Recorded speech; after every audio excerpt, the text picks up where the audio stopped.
श्री राम जी का विवाह और राज्याभिषेक दोनों ही शुभ मुहूर्त देखकर शास्त्रों के अनुसार विधि पूर्वक संपन्न किए गए थे। फिर भी न तो उनका वैवाहिक जीवन सुखद रहा और न ही राज्याभिषेक पूर्ण हो सका।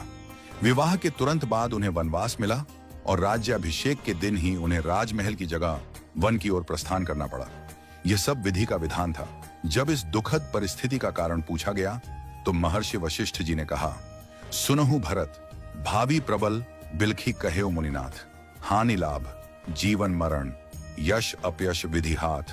हे भरत, भावी बहुत बलवान होता है, हानि लाभ जीवन मरण यश अपयश सभी विधाता के हाथ में है।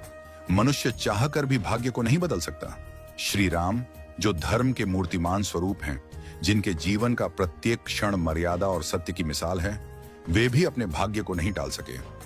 उन्हें वनवास मिला, पत्नी सीता को खोना पड़ा और अंत में उन्होंने स्वयं सरयू में जल समाधि लेकर अपनी लीला का समापन किया। श्री कृष्ण जिन्हें योगेश्वर कहा गया, जिन्होंने गीता में कर्म, ज्ञान और भक्ति का मार्ग बताया, वे भी अपने कुल के विनाश को नहीं रोक सके।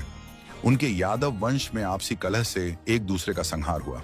महादेव शिव जो महामृत्युंजय के अधिष्ठाता हैं, वे भी अपनी प्रिया सती की मृत्यु को नहीं रोक सके। त्रिकालदर्शी होकर भी वे विधि के विधान को नहीं बदल सके।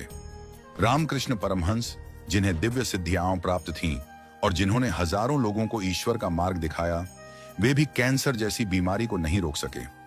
उन्होंने कहा था, यह शरीर नश्वर है, आत्मा ही अमर है। रावण जिसके पास अपार बल और ज्ञान था, जो शिव का भक्त था, वह भी अपने अहंकार के कारण नाश को नहीं टाल सका। कंस जो जानता था कि श्री कृष्ण उसका अंत करेंगे, फिर भी विवश था।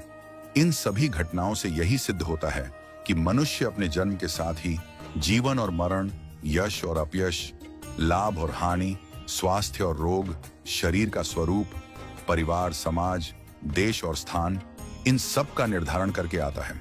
मनुष्य को यह भ्रम होता है कि वह सब कुछ नियंत्रित कर रहा है, लेकिन वास्तव में सब कुछ ईश्वर के संकेत से ही चलता है।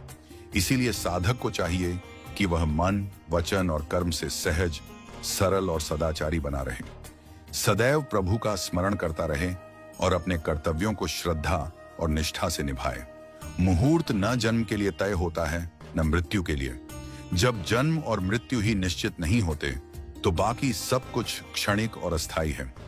केवल प्रभु का नाम ही शाश्वत सत्य है। इसलिए सदैव ईश्वरमय रहो और आत्मा को परमात्मा के निर्देशों में लीन कर दो। यही सच्चा जीवन है।